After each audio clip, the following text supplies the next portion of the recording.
அதிகார பகிர்வு என்பது மிக அவசியமானது. தமிழ்நாட்டை பொறுத்த மட்டும் ஒரு நீண்ட ஒரு 2 சகாப்தங்கள் கிட்டத்தட்ட 40-50 ஆண்டுகளுக்கு பிறகு ஒரு அதிகார பகிர்வு சரியாக வந்து சேர்ந்திருக்கிறத அந்த முயற்சியை முன்னெடுத்திருக்கிறதுக்காக தாவேகா அரசிற்கும் மாண்புமிகு முதல்வர் விஜய் அவர்களுக்கும் என்னுடைய மனமார்ந்த வாழ்த்துக்களை நான் தெரிவிச்சுக்கிறேன்.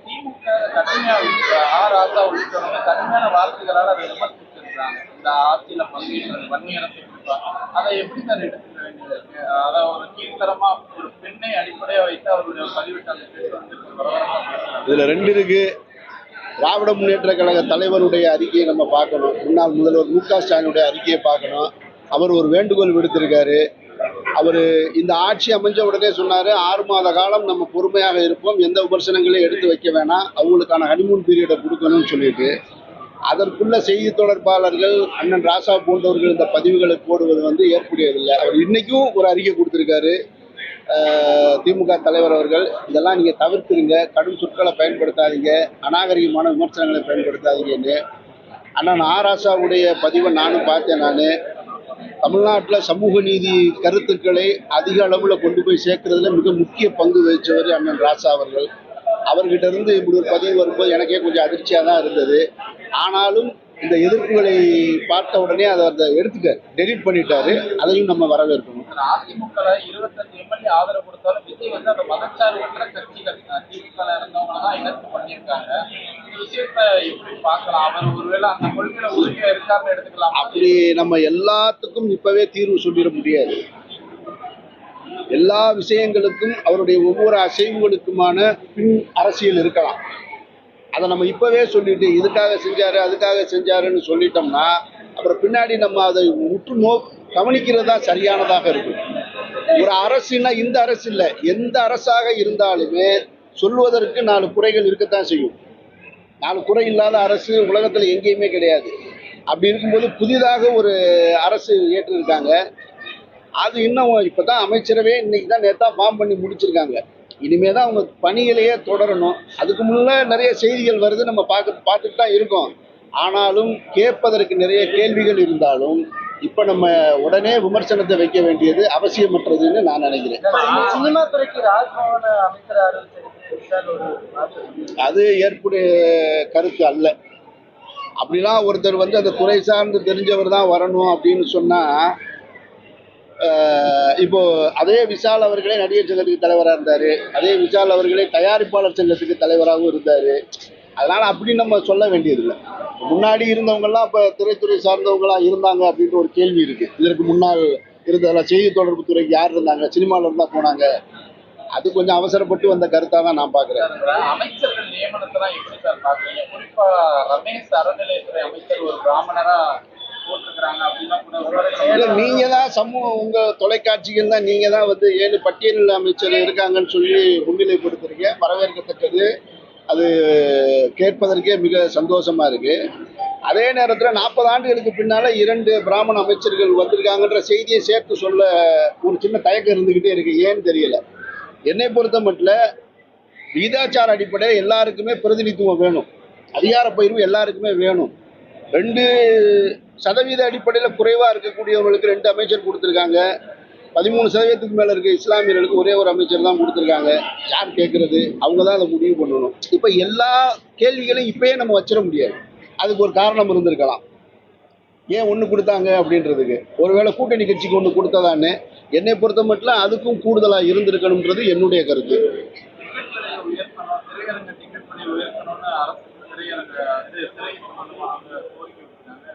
அது எல்லா காலகட்டத்திலும் எல்லாருமே கேட்கறது. பெட்ரோல் விலை கூடிருச்சுன்னு சொன்னால் அரசு இப்போ பஸ்ஸோட விலையை ஏற்றணும், எங்களுக்கு பெர்மிஷன் கொடுங்கம்பாங்க. இது எல்லாரும் எல்லா காலகட்டத்திலையும் கேட்கறது. நான் கேட்கறது மாண்புமிகு முதல்வர் அவர்கள்ட்ட, இப்போவாவது டிக்கெட் ரேட்டை தேட்டரில் முதல்ல விற்கிறாங்களான்னு சொல்லு. உங்கள் ஆட்சியிலேயாவது விற்க முடியுதான்னு பார்ப்போம். ஒரு புதுப்படம் வரும்போது 500 ரூபாய் 1000 ரூபான்னு இல்லாமல் டிக்கெட் ரேட்டு கொடுத்தாலே போதுமானது அப்படின்றது என்னுடைய கருத்து. காங்கிரஸ் வந்து கடுமையா கண்டனம் அது ஒரு அபத்தமான இது. 2Gல இருந்து காப்பாத்தினாங்கன்னா என்ன, அவர் தப்பு பண்ணாரு, இவங்க தப்புக்கு உடந்தையா இருந்தாங்கன்னு அர்த்தமா? அப்படி ஒரு சொல்லக்கூடாது. யாரையும் காப்பாற்றலாம் முடியாது. அவர்கிட்ட நேர்மை இருந்தது, உண்மை இருந்தது, சிறைச்சாலைக்கு போனாரு, நீதிமன்றம் போனாரு, வாதாடினாரு, வென்று தான் வந்திருக்காங்க. அப்ப காப்பாத்தணும்னு சொன்னா அப்ப கள்ளத்தனத்துக்கு உடந்தையா இருந்தாங்கன்னு அர்த்தமா? இதெல்லாம் கூட்டணியில இருக்கும்போது ஒரு பேச்சு பேசுறது, கூட்டணியை விட்டு விலகும் போது ஒரு பேச்சு பேசுறது, இதெல்லாம் பக்குவமற்ற அரசியலா நான் பார்க்கிறேன். அப்புறம் இன்னைக்கு இளைஞர்கள் அரசியலை நல்லா கவனிக்க ஆரம்பிச்சிட்டாங்க. அதனால மூத்தவர்கள் கொஞ்சம் நிதானிச்சு யோசிச்சு பேசணும். இன்னும் நீங்க பழைய காலத்து அரசியலே பேசிக்கிட்டே இருக்கக்கூடாது. கூட்டணியில் இருக்கும்போது நாங்க தான் எல்லாம் ஒண்ணுன்னு சொல்றது, கூட்டணியை விட்டு விலகின உடனே நிறைய தப்பு சொல்றது. அப்ப இளைஞர்கள் வாட்ச் பண்ணிக்கிட்டே இருக்காங்க. அப்ப என்ன நேர்மை இருக்கு உங்ககிட்ட கேள்வி வந்துடும். அதனால எல்லா மூத்த அரசியல்வாதிகள் எல்லாருக்கிட்டையுமே கண்ணியம் இருக்கணும், நேர்மை இருக்கணும், பேசுவதில் நம்ம பேசுற கருத்து சரியானதான்னு பார்க்கணும். அதெல்லாம் பண்பட்ட நீங்க நீங்க நீங்க பண்படலைன்னு சொன்னா இந்த மாற்றம் இன்னும் தொடர்ச்சியா நிகழ்ந்துகிட்டே இருக்குன்றதா இப்ப நடந்திருக்கிறது. இந்த தேர்தல் முடிவு சொல்லுது. சார், இப்போ 50 ஆண்டு கால திராவிட கட்சிகள் தராத ஒரு மாற்றத்தை ஒரு விஜய் அவர்கள் தருவார் நம்புறீங்களா சார்? இல்ல, அது நான் வாக்களித்த மக்கள்கிட்ட பெரிய எதிர்பார்ப்பு இருக்கு. வாக்களித்த மக்கள்கிட்ட மாற்றம்னு வேணும்ன்ற எனக்கு வந்து மாற்றம்னா எது மாற்றம்? ஆட்சி மாற்றமா, முதல்வர் மாற்றமா? எனக்கு எப்பயுமே இந்த கேள்வி இருக்கு. நான் வாக்கு பதிவு செஞ்சுட்டு இதே மதுரையில் அதே தான் நேர்காணல் கொடுத்துட்டு போனேன். மாற்றம்னா எதிலிருந்து மாற்றம் அப்படின்னு இருக்கு. கொள்கையிலிருந்து மாற்றமா, அடிப்படை மாற்றமா, மக்களுடைய வாழ்வாதாரத்தில் அடிப்படை மாற்றமா, நிறைய கேள்வி இருக்கு. ஒரு அதிகார மாற்றமோ ஒரு ஆள் மாறாட்டமோ கட்சி மாறுவதிலே மாற்றம் இல்லை. அப்ப மாற்றம்னு எதிர்பார்த்து வாக்களித்த மக்களுக்கு நிறைய எதிர்பார்ப்பு இருக்கு. வாக்குகளை அதிகமாக வாக்களித்திருக்கு, அதாவது நிறைய வாக்குறுதிகளை கொடுத்த அரசு இன்னைக்கு ஆட்சியில் இருக்கு. அப்ப அதனால இதை மீட் அவுட் பண்றது, ரெண்டையும் சேர்க்கிறது ஒரு பெரும் கடினமான ஒரு விஷயம். அதை நம்ம இப்பவே வந்து உடனே இந்த அரசை பார்த்து குறை சொல்லுவது எனக்கு ஏற்புடையதல்ல. நம்ம காத்திருக்கணும். இந்த அரசு எப்படி இயங்குது, அரசுக்கு பின்னால் இயங்குறது யாரு, இல்லை அரசு சுதந்திரமா இயங்குதா, அல்லது இப்ப போயிருக்க கூட்டணி கட்சி தலைவர்கள் எல்லாமே வழிநடத்துறாங்களா? அப்போ எந்த மாதிரியான நமக்கு வந்து என்ன இருந்ததுன்னு கேட்டீங்கன்னா, இப்போ ஒன்றிய அரசு ஒரு ஒரு ஒரு திட்டத்தை கொண்டு வந்தா மாநில அரசு வந்து திமுக மட்டுமே அதிகாரத்தில் இருந்தது. ஒன்று அதிமுக அவங்க சொல்றதை இம்ப்ளிமெண்ட் பண்ணிக்கிட்டாங்க, திமுக எதிர்த்தது. இப்ப விவாதத்துக்கு வரும். ஒரு கூட்டணி மந்திரி சபையா இருக்கிறனால இப்ப விவாதத்துக்கு வருவதற்கான வாய்ப்புகள் அதிகம் இருக்கு. அப்ப இந்த செயல்பாடுகளை பார்த்துட்டு தான் நம்ம விமர்சனம் வைக்க முடியும். எனக்கு வந்து இப்ப பிராமணர்கள் 40 ஆண்டுகளுக்கு பின்னாடி 2 அமைச்சர் கொடுத்துருக்காங்க அப்படின்னா அதை சந்தேக பார்வை பார்க்கணுமா? அப்படின்னா பார்க்க வேண்டியதில்லைன்னு நான் நினைக்கிறேன். அவர்களும் இந்த சமூகத்தில் ஒரு அங்கம் தான். அவங்களுக்கு 2 அமைச்சர் கொடுத்தது தப்பு இல்லை. என்னுடைய கேள்வி என்னன்னா, அவர்களுக்கு கொடுத்தது தப்பு இல்லை, ஆனா 13% இஸ்லாமியர்களுக்கு 1 ஏன் கொடுத்தீங்கன்ற அந்த கேள்வி மட்டும் எழுது. அந்த கேள்வி எழுதுறதுல எனக்கு நியாயம் இருக்கிறதா பாக்குறேன். அதே நேரத்துல அறநிலையத்துறைய ஒரு தலித்த கொடுத்திருந்தா இன்னும் மிகப்பெரிய சமூக நீதியாக தமிழ்நாட்டில் ஒட்டுமொத்த இந்தியாவுக்கு முன்னுதாரணமா இருந்திருக்குன்றது என்னுடைய ஆசையும் கருத்து.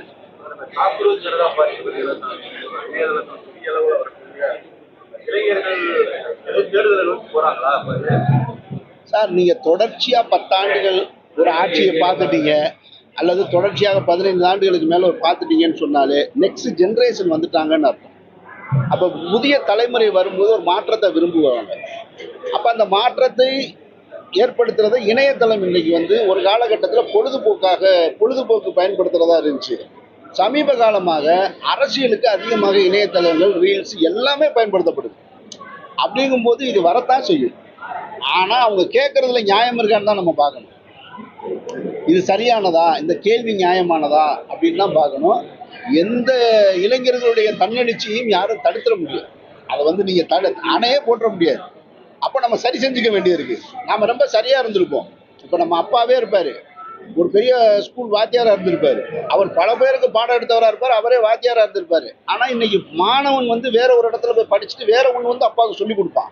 அப்ப அப்பாவா இருந்தாலும் வாத்தியாரா இருந்தாலும் ஒரு பள்ளிக்கூடத்துக்கு தலைமை ஆசிரியர் இருந்தாலும் கேட்டுக்க வேண்டிய அவசியம் இருக்கு. கால மாற்றத்தை நம்ம உணர்ந்து செயல்பட வேண்டியது ஒவ்வொரு அரசியல் கட்சியும் கடமைன்னு நான் நினைக்கிறேன். தமிழக அரசியல்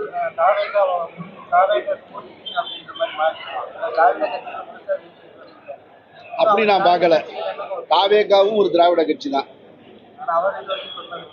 அவர் சொல்லலைனாலும் அதுதான் கட்சி. பெரியாரை கொள்கை தலைவராக, அம்பேத்கரை கொள்கை தலைவராக ஏற்றிருக்கிறவர் அப்புறம் எந்த கட்சியா இருக்க முடியும்? அதனால அதை நீங்க தாவேகாவே திராவிடர் இல்லைன்னு நீங்க சொல்லி பிரிச்சிட முடியாது. அவரும் சொல்லலை. அவரும் சொல்லும் கட்சி ஆரம்பிக்கும் போதே திராவிடமும் தமிழ் தேசியம் இரு கண்கள்னு தான் சொன்னாரு. அதனால நீங்க தாவேகா வந்து திராவிடத்தை வந்து வெளியே எடுக்க பார்க்காதீங்க. என்ன இந்த நடந்து முடிந்த தேர்தலில் என்னை போன்றவர்களுக்கு ஒரு பெரிய திருப்தி என்ன அப்படின்னு கேட்டீங்கன்னா, கழகங்கள் இல்லாத தமிழ்நாட்டை உருவாக்குவோம்னு சொன்ன பாஜக தான் இன்னைக்கு பாஜக இல்லாத தமிழ்நாடா உருவாயிருக்கு. அதனால அதுல எனக்கு ஒரு கூடுதல் மகிழ்ச்சி. இந்த ஜென்சி வந்து சரியா அட்ராக்ட் பண்ணதுனாலதான் பிஜேபி தோல்விக்கு காரணம் அப்படின்னு சொல்றாங்க. சார், அப்படியே சொல்ல முடியாது. தோல்விக்கு ஒவ்வொரு தோல்விக்கும் காரணம் இப்போ 4,80,00,000 வாக்குகளை வாங்கியிருக்காங்க. ஈக்குவலா தான் பிரிச்சிருக்காங்க. ஒரு 34% வாங்கியிருக்காரு, ஒரு 27, இவ்வளவுதான். ஒரு 17 லட்சம் வாக்கு வித்தியாசத்துல தான் இருக்கு. அதிமுகவும் 47 சீட்டு பிடிச்சிருக்காங்க. ஒரு பெரிய தலைமை இல்லாம, ஜெயலலிதாமையார் போன்ற ஒரு தலைமை இல்லாம 47 எம்எல்ஏவை இந்த அலையில பிடிக்கிறது அதிமுகவுடைய பலமா தான் நான் பாக்குறேன். நான் சும்மா இல்ல. அப்போ இவ்வளவு பெரிய அலையில நாம் தமிழர் 20 லட்சம் வாக்குகளை வாங்கி இருக்கிறதும் முக்கியமானதா தான் இருக்கு. அப்ப ஒட்டுமொத்தமா நீங்க மாறிடுச்சுன்னு சொல்ல முடியாது. ஒரு வாய்ப்பை கொடுத்துருக்காங்க. அந்த வாய்ப்பை சரியா பயன்படுத்திக்கிட்டா வரக்கூடிய நாடாளுமன்ற தேர்தலில் தாவேகாவுடைய வாக்கு சதவீதம் இன்னும் அதிகரிக்க போகுது. இந்த வாய்ப்பை சரியா பயன்படுத்தலைன்னா குறைய போகுது.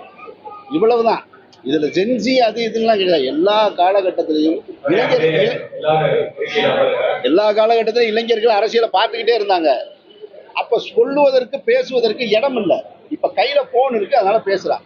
அப்படிதான் நம்ம எடுத்துக்கணும். சார், முன்னாள் முதலமைச்சர் மு.க.ஸ்டாலினுடைய தோல்வி எப்படி? சார், என்னை பொறுத்த மட்டும் கடந்த 5 ஆண்டுகள்ல முன்னாள் முதல்வர் மு.க. ஸ்டாலின் அவர்கள் திமுக தலைவர் மிகச்சரியாக ஆட்சி செஞ்சாருன்னு தான் நான் நினைக்கிறேன். நான் ஏன்னா அவருடைய தோல்வியை யாருமே அங்கீகரிக்கல. நேற்றைக்கு கூட குளத்தூர் மக்கள் வந்து கரண்ட் இல்லை, 4 மணி நேரமா கரண்ட் இல்லை, நாங்கள் அவரை தவற விட்டுட்டோம்னு தான் சொல்றாங்க. அப்புறம் அரசியல் கட்சியில வெற்றி தோல்வி என்பது சகஜம். நீங்க இரும்பு பெண்மணி அப்படின்னு சொல்லக்கூடிய ஜெயலலிதாமையார் பர்கூர்ல தோத்தாங்க, காமராஜர் தோத்தாரு. இங்க தோற்காத தலைவர்களே சிலர் தான் இருக்காங்க, தோற்காம யாருமே இல்லை. ராஜீவ்காந்தி கூட இப்ப, ராகுல் காந்தி கூட இப்ப தோத்துருக்காரு, அமைதியில தோத்துட்டு தான் வந்திருக்காரு. அதனால தோல்வி எல்லாம் ஒரு விஷயம் கிடையாது. திராவிட முன்னேற்ற கழகத்தை பொறுத்த மட்டும் எனக்கு தெரிஞ்சு அது ஒரு நல்ல எதிர்க்கட்சியா செயல்படும்ன்ற நம்பிக்கை எனக்கு இருக்கு. அதனால உங்களை போல நானும் மாற்றத்தையும் எதிர்பார்க்கிறேன். தமிழக அரசு சரியா செயல்படணும். அது நீங்க சொல்லுங்க, சேஃப்டி ஏதாவது சேஃப்டி அதில் நம்ம வந்து ஆப்ரேட் பண்ணுறது நம்ம தானே, நிர்வாகி தான் அதை அப்பப்போ ஆப்ரேட் பண்ணுவோம். நார்மலாக இப்போ ஓலா ரேபிட் எப்படி பண்ணுறாங்களோ அதே மாதிரி தான் அதோட நீங்கள் ஆப் உள்ள ஓப்பன் பண்ணாலே உங்களுக்கு தெரியும் எந்தெந்த டிரைவர் எந்தெந்த இடத்துல இருக்காங்கன்றதை மேப் மூலியமாகவே நீங்கள் தெரிஞ்சுக்கலாம். எந்த இடத்துல வந்துட்டு இருக்காங்க மூக்கண்டு அதில் நம்ம பார்த்துக்கலாம். ஆப் ஒன்றும் பிரச்சனை, எல்லாரும் பொதுவானது இந்த ஆப். நீங்க இந்த அரசியல் செய்திகளை தாண்டி